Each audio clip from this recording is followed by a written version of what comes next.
my name is Joslyn Thompson Rule, and this is Listen Loudly. Today, I am speaking with the most amazing Dr. Daya Grant. She is a mental performance consultant, and how she views mindset, developing that relationship with yourself is so on par with how I do. Obviously, she has oodles more experience in that and in neuroscience, but I connected with her originally because I just love the work that she does, and I think you're going to as well. So I hope you enjoy the episode. Let me know what you think, and we'll get into it. Dr. Daya Grant, how are you? And welcome to Listen Loudly. What an absolute pleasure it is to have you here. I am thrilled to be here. Thank you so much for the invitation, and I'm excited to jump into this chat. I mean, I feel like we could talk for hours, but we're gonna keep it succinct. So I want you just to tell me a little bit about yourself. Tell me what it is you do, how you came to that, and then we'll flow from there. I am a mama. I think that's important to lead with. That is a big Always. hat I wear. I have two little ones, a 2-year-old boy and an 8-year-old boy. And we live in Los Angeles with my husband of 11 years. Okay. Sometimes you lose count. And I'm a mental performance consultant for athletes. Primarily athletes. I do also work with executives and business professionals, doctors even. But essentially, my passion is helping people unlock their potential, master their mind, and experience fulfillment in pursuit of their massive goals. So how did I come to this? I was an athlete growing up. I was a dancer, ballet and modern, and decided right before Juilliard applications were due that I actually didn't want to become a professional ballerina. And that was a major shift. Why did you decide to stop? I think I was starting to get burnt out.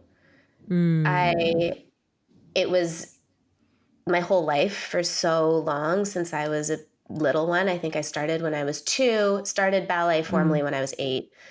And it was my focus. It was my passion. I went away every summer to these, schools of ballet, Joffrey, Houston Ballet, and then the last one was Juilliard. And I really, really loved it. But I also was interested in other things. And I think I knew too, on a certain level, that I wasn't in the top 5% of the dancers that were going to easily be welcomed into a company.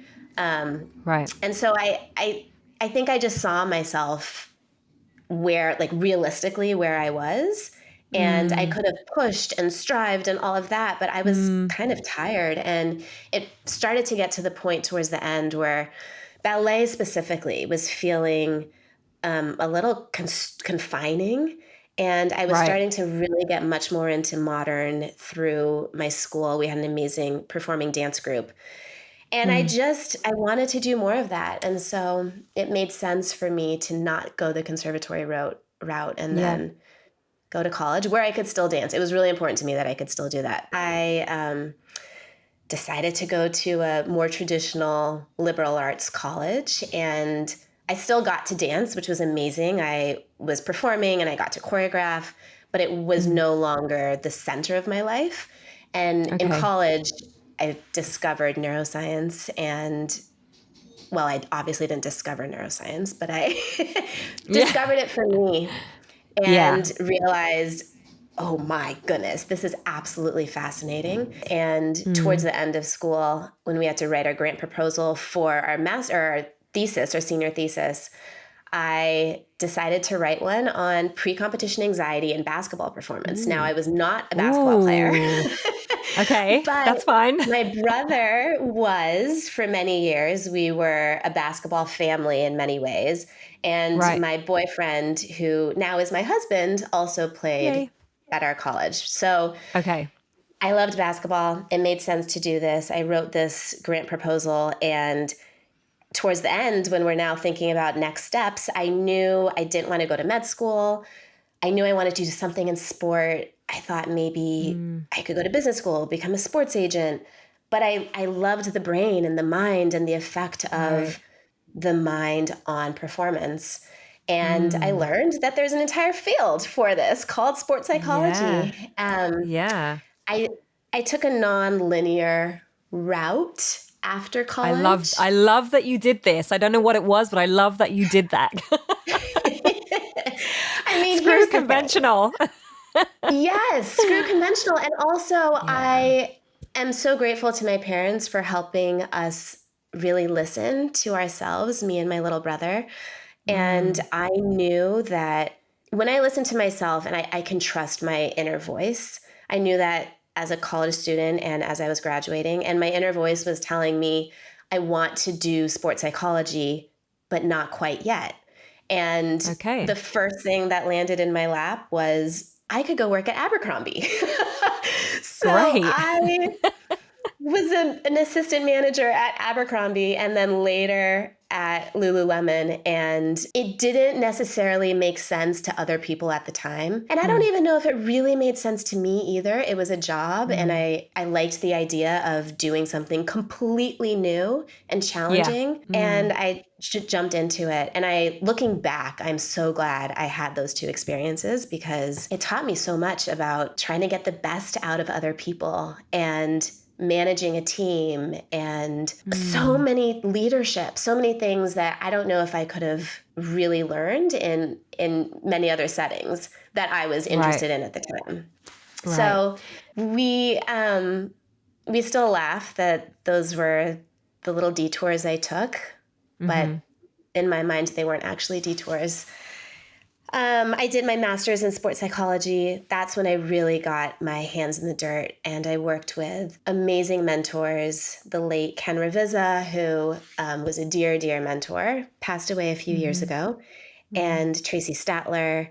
They really taught me how to connect with athletes and help Right. them get out of their own way. So we were in the weeds with them, Mm. helping them build awareness and strengthen their mind and cultivate resilience. And it just was so fulfilling. And yet, towards the end of that, I really missed neuroscience. So then I listened to Okay. my intuition again, went to UCLA, did my PhD in neuroscience, absolutely loved the question I was asking, which is what is the effect of repeat concussions when you get them in adolescence in Oh, the long wow. term? And Okay. it was very important at that time, and it still is now because the conversation was starting around, really growing around this concussion epidemic. And Mm. I felt proud to be a part of it and to contribute my little brick into the big wall of this scientific Mm. question. And a few years in, I was missing human interaction. Wow. So I finished my PhD and we moved to New York City. We had our first baby. I was with him the first 2 years. And in that time, I started doing some soul searching and just figuring out what's my next step. All of these experiences, and I have all of this passion. I also, at the time of my master's, was getting my yoga teaching certification. And I didn't know how to put it all together, but my dad said, I know that you'll figure it out. Just keep going, take one Mm. step at a time. And that's what got me to where I am now. So now I have my private practice and I get to work one-on-one with athletes and also speak and do Mm. this beautiful Mm. thing, which is helping empower athletes, help them get to the next level. Because Yeah. in my opinion, and this may sound cliche perhaps, but I strongly believe that the more people we have performing at their potential, the better the world will be. There's a ripple effect. And Mm. that's Yeah. why I'm so committed to this work. Ooh, that just made my hair stand on end. That's so true. It's so true. Right, I have so much to say. I have so many questions to ask, but I do want to go back to when you knew you wanted to move into neuroscience, but you thought not yet. And so you took these other two jobs. That feels like a very me thing to do, Yeah. which is very hard, I think, to articulate to people. It's like a knowing, a deep knowing that you don't even need to question. You're Right. just like, no, it's not this is what I want to do, but just not yet. I know it's going to happen, but just not yet. Is that something you feel you can articulate, or is that just this deep trust and relationship that you've built with yourself to know that when the time is right, it's going to happen? It's definitely a relationship I've cultivated with myself. And I think it probably started when I was young. I'm a very sensitive person. I pick up on others' energy. And as a young kid, that was sometimes really difficult for me. I was very introverted. I still am. I'm an extroverted introvert, but I still need my time to go inward and get quiet. And gratefully, I was born into a family where our parents taught us how to meditate and be still from a very young age.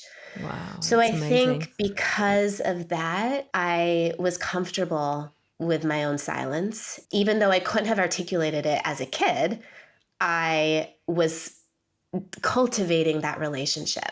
And in sports psychology, we often talk about self one and self two. This comes from The Inner Game of Tennis, if anyone's familiar with that book and that series. Self one is the ego mind. It's the I want the reward and I know what's best. And that's important. But we also have self two, which is the quieter, more intuitive voice. And we have to give self two the opportunity to speak. And often we can only do that when we spend time with ourselves in silence, in meditation, or immersed in flow, doing some task. And I think I had a lot of those opportunities growing up. So when it came time to making that choice of what I'm going to do after college, I got quiet a lot. And it wasn't easy. It's not like you close your eyes and you sit there for a 20-minute meditation and there's a very clear, no, don't do this. I want you to start your master's program in 1 year. And, that would be lovely, but that's not the way it works. It's these little whispers and these feelings. And I also, as a dancer and as a yogi, had developed the ability to listen to my body. So when there's an option to jump straight into graduate school and my body responds with tension, with heart rate increasing, with my throat feeling tight, I know that I should explore that. And maybe there's a reason for it. So yeah, for me, it was really about listening and trusting.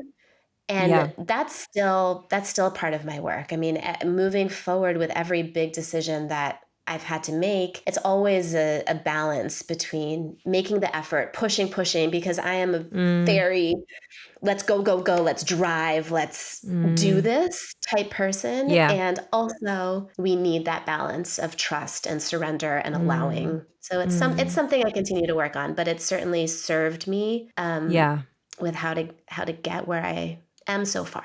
Yeah, amazing. I think for so many people, as you say, you were raised in a household where, you were introduced to meditation at an early age. You were, effectively taught how to sort of listen into yourself and trust yourself. I feel a similar way in that I had an accident when I was 7 years old, and a garden wall fell on my foot. I had to have my big toe amputated. And at the time I was doing Irish dancing. And I was in hospital for 2 months. I had 9 operations. It was like this bit, because it was back in the 80s, I guess the sort of medical, amazingness that we have now, we just didn't have back then. And I remember when that happened, the surgeon, because I'd had so many operations, I'd wake up with, this big cover over my foot. I'd never knew what happened, but I was so used to having them that I was like, oh yeah, just another operation. So they didn't tell me that they were taking off my toe, and it wasn't, they weren't able to save it. And so the surgeon sat me on his knee post operation, post amputation, and he was like, listen, we've taken your big toe, you're not going to be able to dance again, and you're going to have to learn how to walk, and you're going to have, we'll see if running is okay. And I remember just sitting there and just being like, but I want to dance. Like in my mind there was no question that this is what I wanted to do. And like, the Easter Bunny exists, Santa exists. Like, listen, what are you talking about? Magic is real and everywhere. And so my little 7-year-old brain just went, well, I'm just going to see for myself, whether I can do that or not.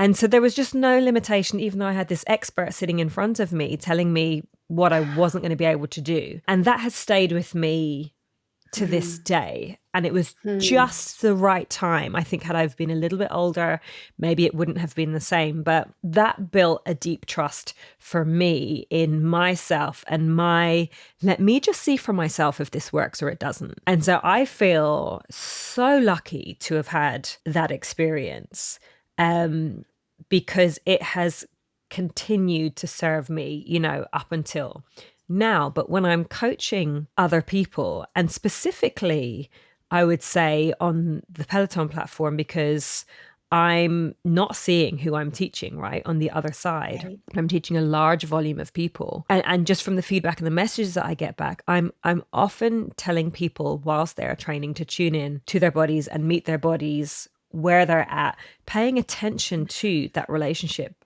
with themselves and their bodies, because that puts them in the driving seat, right? And there's this massive disassociation that so many people have from their bodies.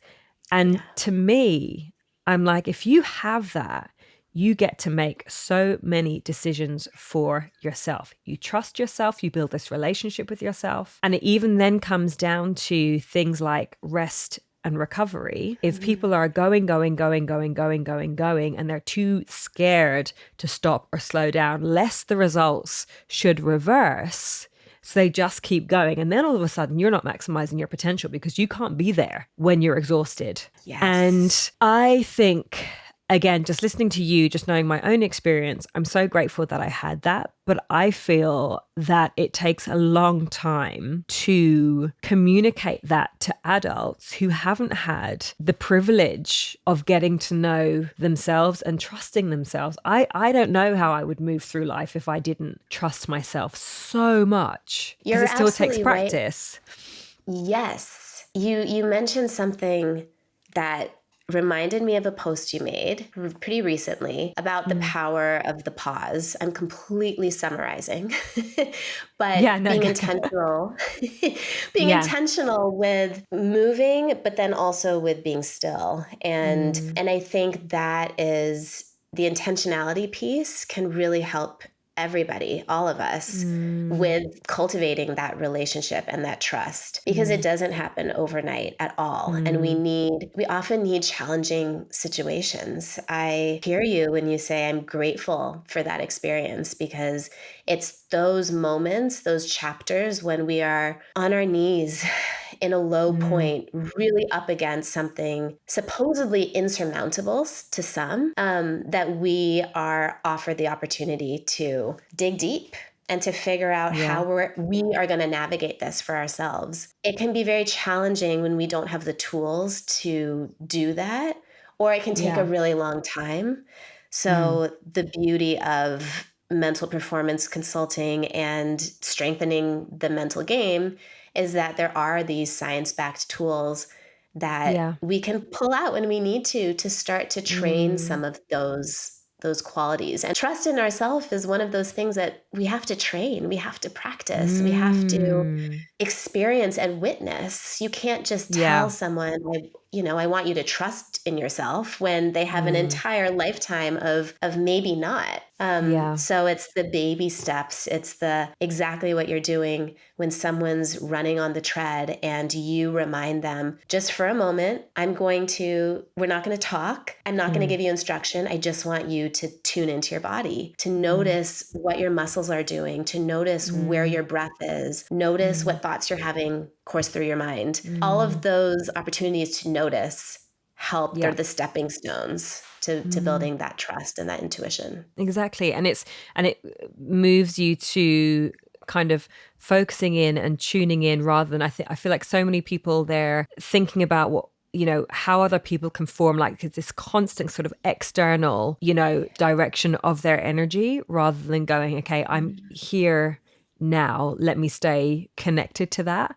And what would you say, for somebody who has had not the best relationship with their body, who doesn't have a sense of trust or safety even in their own thought process around their body, what would be sort of first steps for them? Because you hit the nail on the head, like all of it, despite me saying when I was 7, or growing up in this household where, meditation was, part of what you did, it still takes practice, right? We're never going to stop practicing. Like, it is an actual practice, this communication with yourself that sometimes is amazing and other times is not great, and you forget, oh, I've lost my power, let me come back to me. So what would be first steps for somebody who is in their 30s, 40s, 50s and has never experienced that? What would you suggest? 2 things. The first is self-awareness, and the second is self-compassion. So we can't make any sort of transformation without those 2 things. I think sometimes people think we don't need the self-compassion, but the research is very strong now for the general population, and it's starting to be explored more with the athletic population. Both of those things are so critical for any sort of change and growth. So the self-awareness is being courageous enough to notice where you are in those moments when you are sweating and moving your body. Can you, instead of only listening to the music and only listening to the cues, can you find little moments to check in and just scan your body even from head to toe? How is everything feeling? You don't judge it. You don't have to control it, but just start to build that muscle of awareness so that when you are challenged with an insane incline or a set that just seems like it's going on forever, you can check back in with your body and make a very quick decision about, can I do another rep or should I stop? And the more you go through that process with that self-compassion piece of, I'm doing what I can with what I have right now, the better off you'll be. Because the berating and the negative self-talk, it's not supportive. There may be times and there may be moments when you want to pull out some angry phrase that you want to tell yourself, and that'll fuel you. But generally, the data shows that when we see ourselves either neutrally or positively, we just create space for more of that transformation. So what does self-compassion look like for you? How can you practice it? The power of mantras or affirmations is very real. So we can program our mind with whatever we want. And you may notice that you do a really hard workout, and then afterwards, take a moment to reflect, and you may notice that, I was really hard on myself. Like, I just kept saying, why aren't you doing this better? Why aren't you running faster? Why can't you keep up? Why? Why do I look a certain way, or whatever those thoughts are? Take note of that. Write it down. Right. It's okay to put on paper, these are all the things I was telling myself in that workout. And then maybe the next time you get after a workout, you tell yourself something different. Like, I've got this. I'm strong enough. I'm exactly where I'm supposed to be. Anything that is going to redirect your focus. So over time, you're reprogramming your mind. It's a very gradual process, but when you do it with intention and you keep track of the patterns, then you start to see, when I said this, my legs felt a lot heavier and I couldn't actually run up that hill or keep up with that pace. When I said this to myself, I felt lighter and I felt like I could go on a little bit longer. You start to make those connections, and then the choice is obvious what you're going to tell yourself next. So start with where you are, develop that awareness, debrief after your workouts, even if it's for 1, 2 minutes, 5 minutes during your post-workout stretch, and then see how you can make some adjustments the next day with self-compassion. What does that debrief look like at the end of a workout? It can be formal, like I have a lot of athletes that will bring their journal to their practices, and there may be a series of questions that I'll pose to them, and then they will answer each of those questions in 5 minutes in their journal, so we can go back and see that. Or you can just sit in while you're stretching and just kind of survey what went really well, where did I face some resistance, what felt really challenging, what was the state of my mental game? Where was my mind? Was I focused? Was I distracted? Was I speaking kindly to myself? Was I not? Keep it simple. You Yeah. don't have to write it down, but just take some time to notice what some of those thoughts and feelings were. And then also check in with your body. I mean, do you feel like you pushed yourself just enough? Or do you feel like you went way too hard and your body is now screaming at you for some fuel? Or you feel sick, which my dear husband really pushes himself on the bike and he gets off and he's just drained and nauseous. But that's him, and that's how he's figured that out for himself. Whereas I get off the bike and I often feel like, ooh, I could have pushed a little bit more because I feel great. I'm ready to keep going. And so you keep discovering that. I always like to meet athletes exactly where they are. So if you have 10, 15 minutes after your workout to do a post-workout meditation and some stretching and some journaling, amazing. But many of us are hopping off the bike, putting down the weights, and then hopefully doing a quick stretch and getting on with our day. And it's just a little stopgap, isn't it? And I think that I love that you said also just to keep it really simple and make sure that it's something that meets them where they're at, because I guess so many people would be overwhelmed by, so you want me to do my workout and then you want me to do this review. And it's not, it's just that practice of, okay, how you doing? Joslyn, how was that for you? It just develops that continued relationship with yourself to then know next time, okay, I'm aware of, what was happening there. And I think that, and this is what I personally love about movement and sport, is that all of these practices can be brought into everyday life. You can do the same thing after an interview. You can do the same thing after a conversation. You can do the same thing after a difficult conversation. And, everything, you sort of think about sports practice, but everything fundamentally is a practice. So even, like I say, like a hard conversation, the first hard conversation you ever have may not be easy, but the more used you get to hard conversations, the more comfortable you are. So everything is a complete practice. And therefore, if we're expecting too much of ourselves, or if we're expecting perfection, we're just not going to get it. But if we can go, okay, how did that go? Right, got it. Okay, cool. And move on. And of course, it's not always cool. Sometimes you're like, oh my gosh, that was horrific.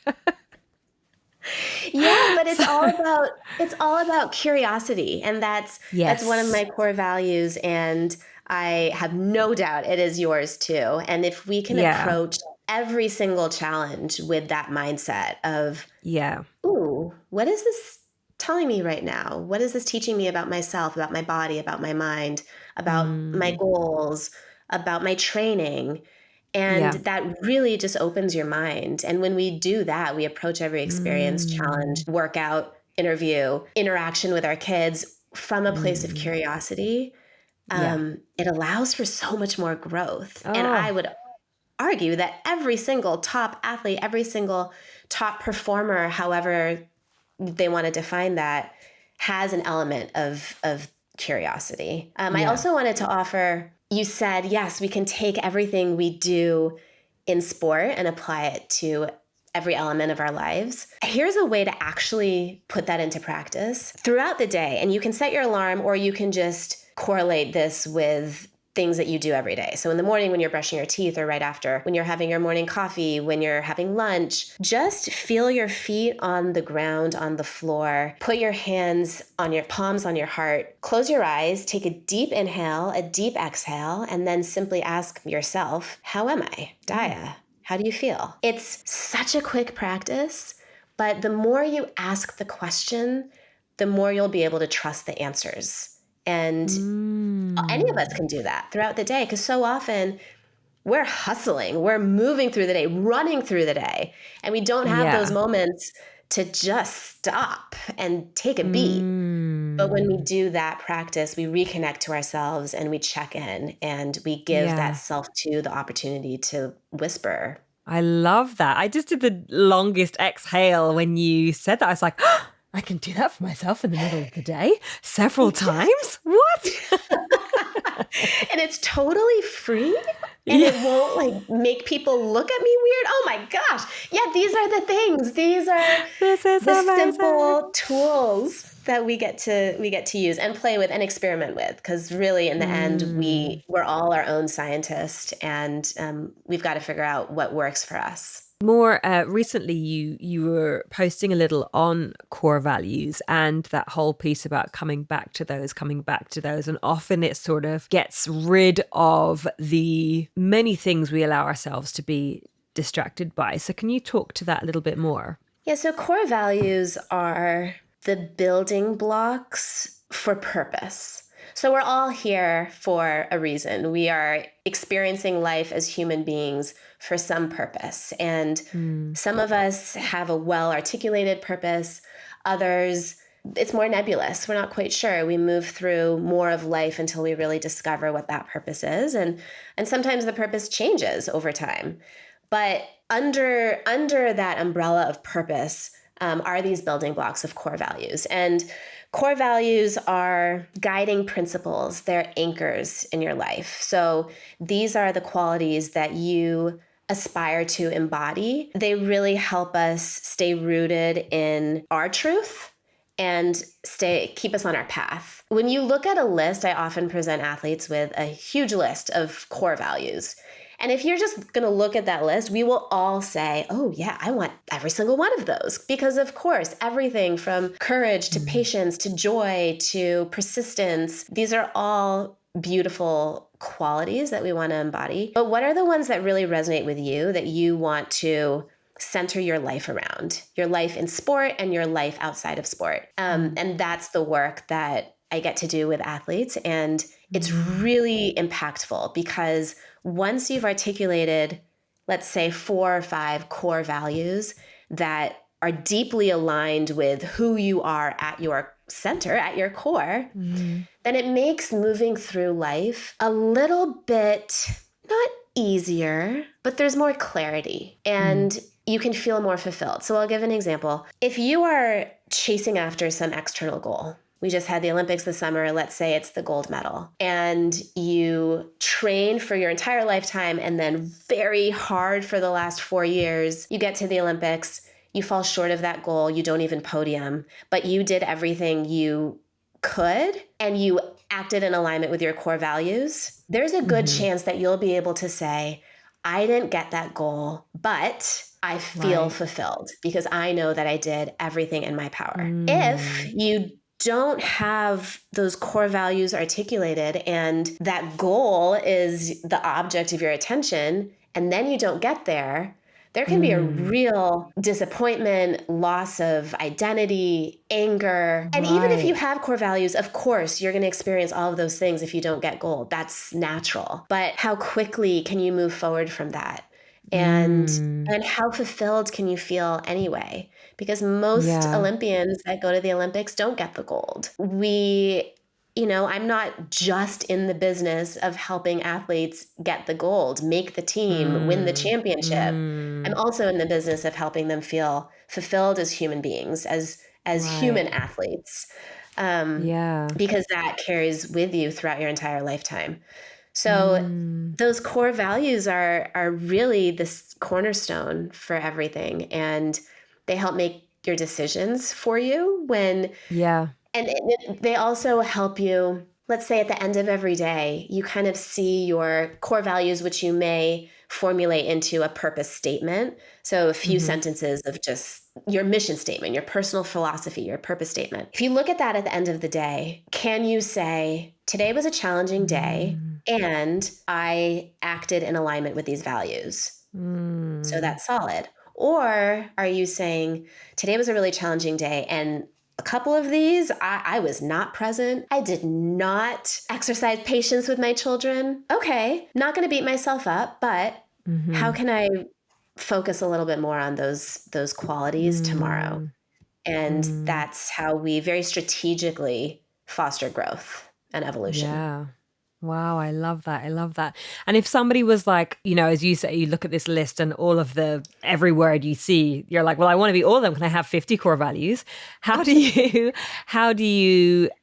one whittle it down to your 3 or your 4? Like if people are overwhelmed by this list of wanting to be everything all at once, which many of us are guilty of, how do you whittle it down? So core values are things that you already have a strong resonance with. You just have to uncover that. So I actually, before I present that list, I encourage people to ask themselves a series of questions. One of those questions may be, when I was performing at my best and feeling really good in my sport, in my work, as a parent, what qualities was I embodying? Another question may be, when I think about the people I really admire, either in my life or public figures, what are the qualities that they lead with? Because those are probably the ones that you yourself want to develop more of. Yes. Yes.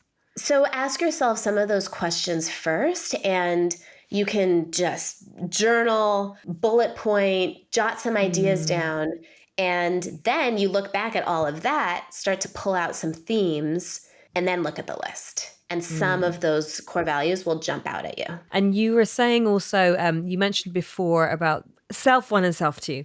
So you talking about the, at a competition, if you don't win, I guess, or if you were just focused on the winning, I guess that's that sort of self 1 ego. Right. But focusing on, but did I, even if you come last, whatever, did I focus on my core values? And that's that self 2 piece. And then that's that fulfillment piece. And that to me is a huge missing piece for so many people, because both exist together, right? It's but actually it seems like there's so much more attention given, and it feels also louder, right? Self 1 is louder, and often self 2, there's that sort of whisper, and even you talking about the Olympics, because so many people go, God, I can't believe they trained for 4 years, and sometimes they don't even.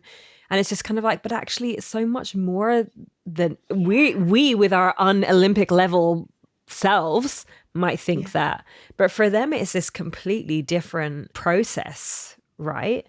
And if they've come 3rd, 5th, 10th, whatever, if they've done that in line with their values, that is phenomenal. And then not that the win doesn't matter, but like, it's kind of like, wow, I stayed true to myself. That in itself is a win. Absolutely. My son, the older one, the 8-year-old, he asked me as I was training for my last triathlon, so do you think you're going to win? And I looked at him and I said, that is such an 8-year-old question. Mommy, are you winning? And it's so sweet. He's like, and he actually in his heart believed that I could win, which was awesome, because I always want him to think that. But I explained to him that for me in the sport of triathlon, I'm not orienting myself around trying to be the first in my age group across that finish line. Instead, this is what a win to me would be. It's getting across the finish line, period. And then secondary, for this past race, it was my first race in 6 years. Wow. I had a long infertility journey, and took me out of my sport for a while, 4 years. And then obviously I had my baby and all that goes into the first 2 years. So for me, the win was getting to the start line, getting across the finish line, and celebrating what my body had been through for the past 6 years. And I also secondarily, I had some time goals, or I would say ranges, that I was hoping to stay within. But during the bike, actually, I was feeling really strong and good. And there was a woman who had crashed. And I had a split moment to decide, do I keep pushing? Do I keep getting after my time goal? Or do I go and help her? One of my core values is compassion. It's what Daya means in Sanskrit. And I would not have felt good had I finished that race, maybe PRing, but not helping this woman. So I pulled over, and she ultimately was able to get some help, and I hope that she was okay, but she was talking with me and we were good. But that's what core values help you do. Make those really split-second decisions. So that you can cross whatever your finish line is and feel authentic to yourself and able to celebrate who you are at your core. because that's what we all want to get back to. We go through this journey of life, and Yeah. all we're really trying to do is become who we are and to Yeah. shine brighter and to feel fulfilled. And that doesn't mean that you can't have those aspirational goals. No, like go after those things, because that Yeah. journey to get there is what's going to help you uncover your truth and Yeah. shine as bright as you're supposed to. I love that so much. And I just feel like it's such a great foundation for people to move forward on their journey with, because it's an anchor, right? If you allow for your core values to be the anchor to everything that you do, decision making is easier. It doesn't mean that life is all of a sudden going to be rosy, but it helps you Right. manage the tougher parts. And I feel like we're at a level right now in fitness and in the fitness industry. And this is again why I'm always kind of coaching people to meet people where they're at. And I almost think that I have this reputation for just being soft and gentle and da da da da. And I'm like, no, I want to whoop your butt too, but we can't go on this journey if you are going to constantly berate yourself. I need for yes, me to guide you, but I need for you to trust yourself, because then we can really do some work. So I wrote the book, How to Move It, back in 2021. And it was very much a book for people who never saw themselves in fitness or never got picked in PE or whatever. It was and is so important for me to lay a solid foundation where they have this relationship with themselves, which will never be taken away from them when they build it in the right way, that when it gets to go time, you know exactly what to do.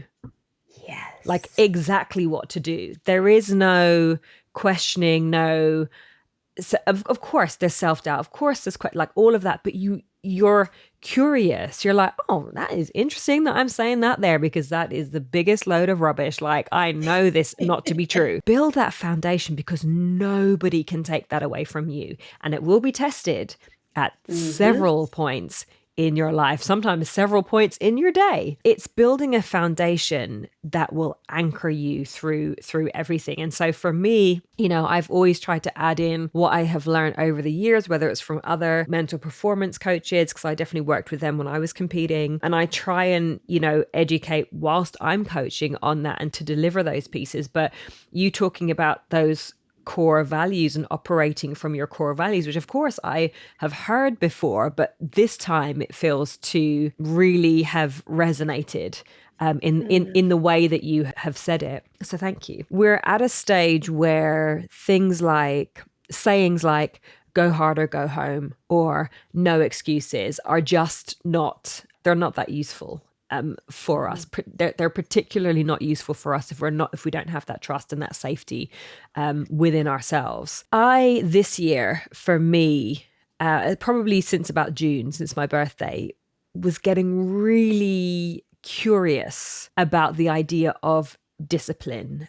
And, prior to that, I had a bit of a negative association with it. But now I have this curiosity around it of fundamentally how much freedom it does bring. And my friend sent me a quote, which I'm going to just read out. So, discipline is not punishment. It's not restriction or deprivation. Discipline is liberation. It's self-respect. It's deeply respecting yourself, your body, your mind, and your dreams.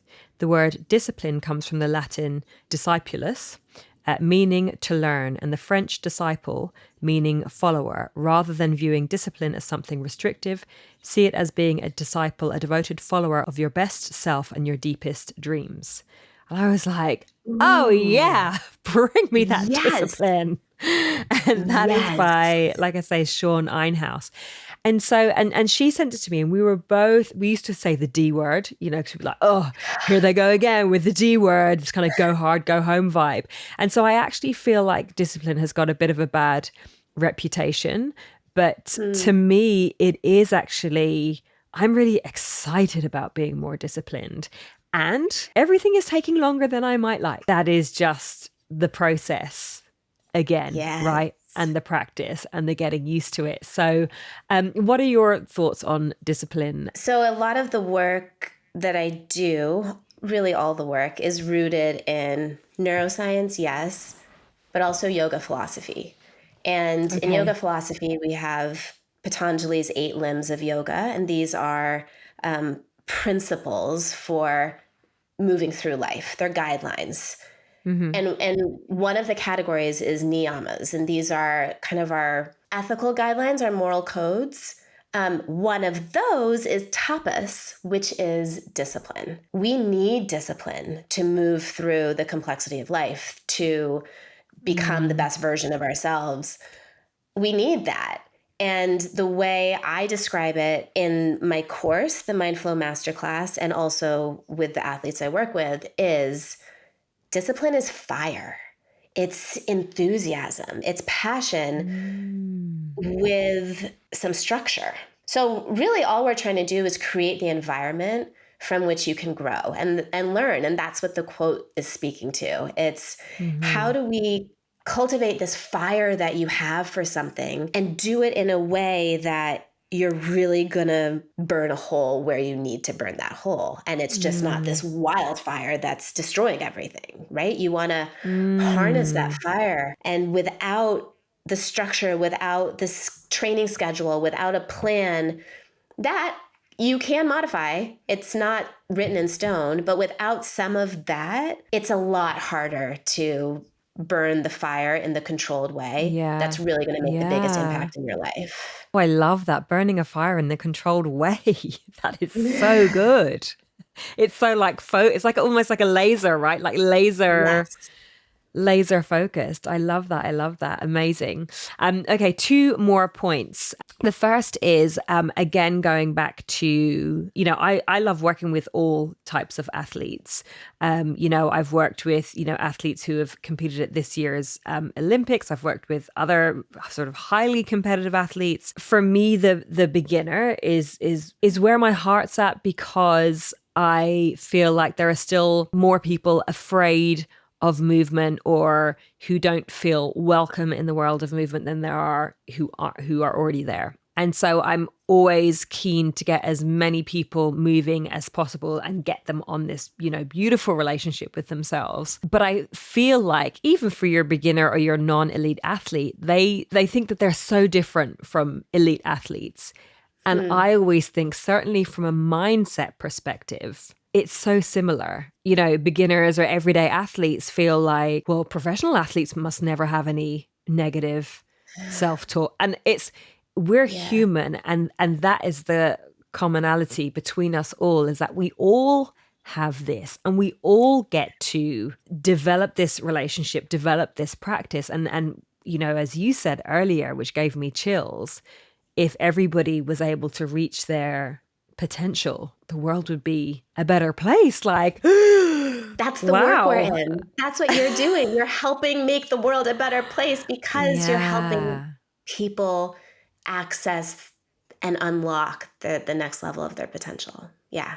The title of this podcast is Listen Loudly, because I think you have to listen loudly to yourself in order to be heard by others. So when was a point in your life where you listened loudly to yourself in order to be heard by others? When I was trying to figure out how to combine all of these things that I love and know in a way that can really serve others. When people looked at my degrees and my experience, and they all had an idea of what I should do and what I could do. Staying in academia just it didn't feel right at all. And I think a lot of us feel this way, that I was pigeonholed, or they were trying to pigeonhole me.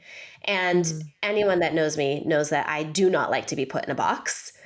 I am Black and Indian, and I, in college, was like, I'm going to go to the Black Student Union and the Asian American group and the mixed race group. I'm going to go to all of their social events because I'm part of all of these groups.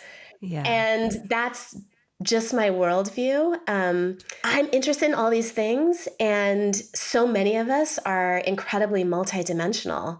And I had to get quiet, find my own courage to say, this is what I'm going to do. I don't know exactly how I'm going to get there, but I trust that when I take one step in front of the other, the path will unfold. And it takes a lot of courage to be able to say that. It takes a lot of questioning and listening to the doubts, the self-doubts that rise up, the filter through the noise coming from within your own mind, but also from the outside, and really get to what the signal is. But I did that, and I'm so grateful I did, because I know without a shadow of a doubt that this is my path. This is exactly what I'm supposed to be doing. And no, it does not make it easy. I get so lit up in this work. You know, what does the world need more of? That quote, people that are lit up by what they do, that are in love with what they do. And so they can really help other people find that too. So yeah, that was it. And my dad was right. I figured out, with the help of people that really saw me, I figured out how to combine. We figured out how to combine all of these passions, interests, expertise into this one way to serve. I love that. I love not being put in any boxes. I always say, you know, if somebody's going to put you in a box, make sure it's one that you've built rather than any other. Yes. You know, you get to create that, nobody else. Oh, I love that so much. Oh my gosh, this has been such a wonderful, I've learned so much, which I knew I was going to. I just love it. And I feel we're just so similar, I think, in how we see things, that everything that you have said has been so affirming for me. So on a personal note, thank you so much. But I think also listeners are really going to start to learn to trust themselves, and you know, that wonderful word, be curious about what it looks like to start that practice with yourself. And it's slow and it's not easy. And it's never finished, it's never done. But it is the trust, like the self-trust, that's what lights me up, to the point where I find it very hard to articulate sometimes what it is I want.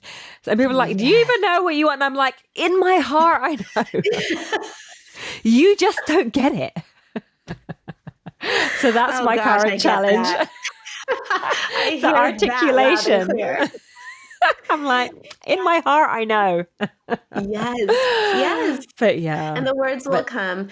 This has been such an honor, such a joy. And same, I learned a tremendous amount from you in the last hour. And I have on the Peloton platform. And I'm just so inspired by the work you're doing, and inspired by the work that we're doing collectively. So thank you for the honor and the privilege of being here. And once this ends, I'll just stay on and we'll talk for another few hours if that works for you. Done. Oh, I love it. This is not the last conversation on this podcast. I know that people are going to be like, so when are you doing the next episode with Dr. Daya? Absolutely. Anytime. Thank you so much. This has been wonderful. Thanks, Joslyn. So you can find Dr. Daya Grant on dayagrant.com. She also has the mindfulsportscollective.com, and that's for athletes, or on Instagram, dr.dayagrant.